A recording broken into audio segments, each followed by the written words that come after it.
নমস্কার প্রিয় দর্শক বন্ধুরা, আশা রাখবো আপনারা সবাই খুব ভালো আছেন আর আমিও আপনাদের আশীর্বাদে দিন কাটাচ্ছি। আজ আপনাদের কাছে নিয়ে এসেছি অন্য এক ভিডিও। থাম্বনেল ও ভিডিওর শুরুর ক্লিপিং দেখে নিশ্চয়ই বুঝেছেন আজ আমরা কোথায় এসেছি। হ্যাঁ, আজ আমরা কৃষ্ণনগরের কৃষ্ণচন্দ্র রাজার মেলায় উপস্থিত। কৃষ্ণনগর আমার শহর, আমার বেড়ে ওঠা, ভালো লাগা, ভালোবাসা কৃষ্ণনগর। আর এই কৃষ্ণনগরই একটা সময়ে ছিল রাজার অধীনে। রাজা কৃষ্ণচন্দ্রের শাসনের সাম্রাজ্যের এই রাজবাড়ি বহু প্রাচীনত্বের ধারক ও বাহক। আর সেই রাজবাড়ির বিখ্যাত মেলা হলো বারোদোল মেলা।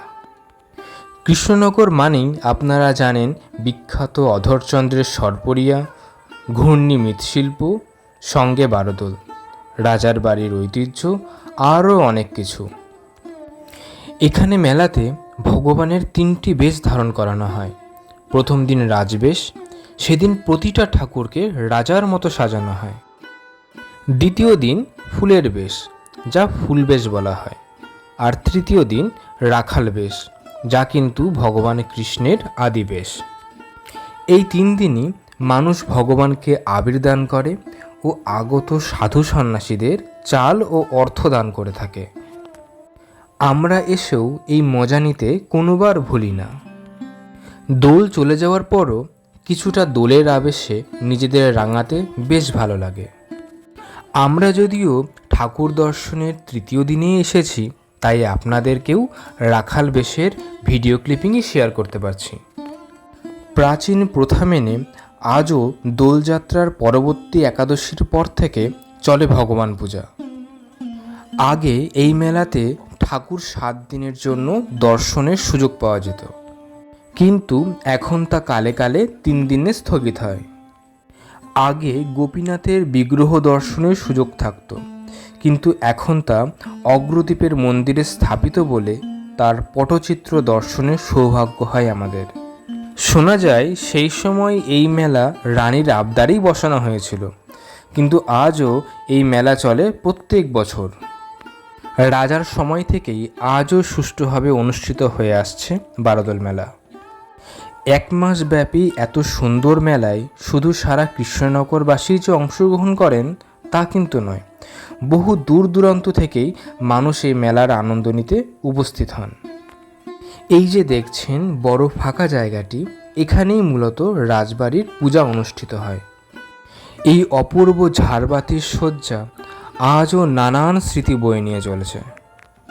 তো আমরা এই মেলাতে এসে এবছর উপরি হিসাবে দেখতে পেয়েছিলাম রাজার দরবারের বেশ কিছু স্মৃতিভরা সামগ্রিক আসবাব থেকে শুরু করে নানান বাদ্যযন্ত্র ও সেই সময়কার মুদ্রা ও ঘড়ি।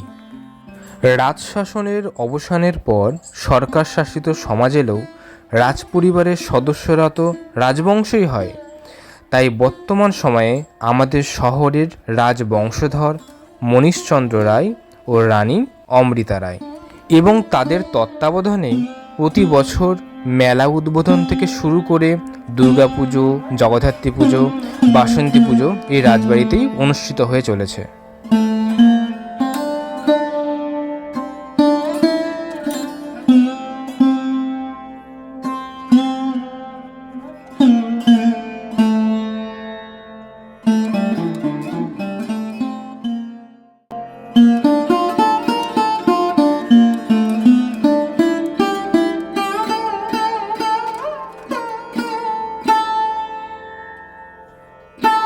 শয়ে শয়ে বছরের পুরাতন বাসনপত্র থেকে শুরু করে মূল্যবান জিনিস, ঘরসজ্জার সামগ্রিক দেখতে কারই না ভালো লাগে।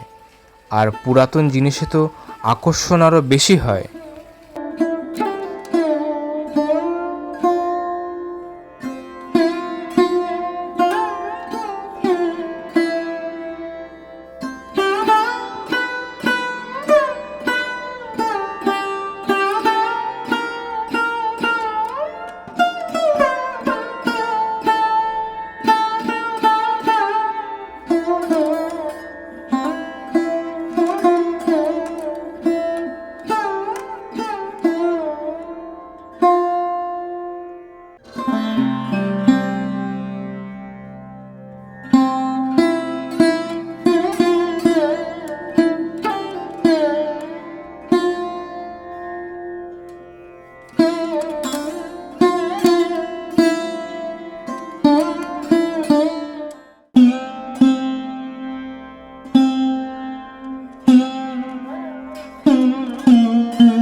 বেশ কিছুক্ষণ ধরে রাজদরবারে পরিভ্রমণ করার পর এবার আমরা চলে এলাম মেলা প্রাঙ্গণে।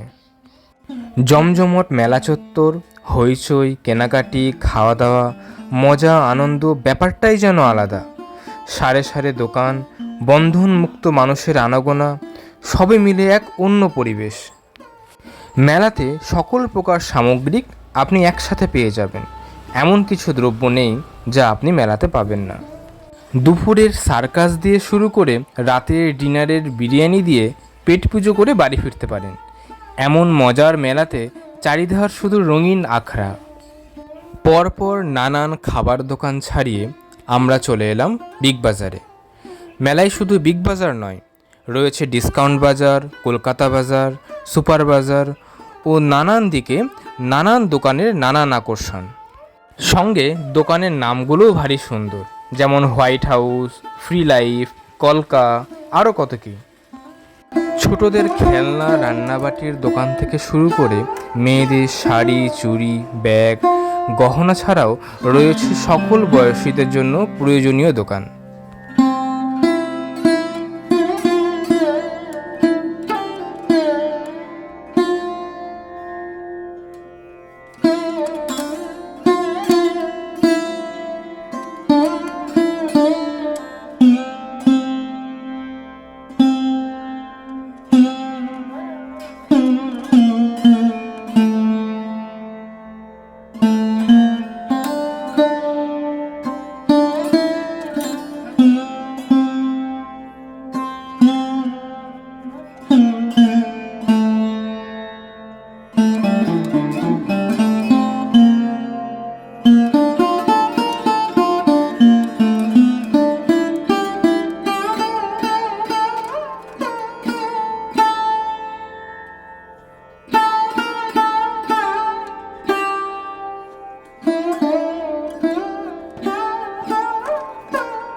নানান খাবারের দোকান ও কেনাকাটির দোকান ছাড়াও মেলার অন্যতম আকর্ষণ হচ্ছে বিভিন্ন রাইড, যেখানে বাচ্চা থেকে শুরু করে সকল বয়সীদের জন্য রয়েছে নানান এন্টারটেনমেন্ট।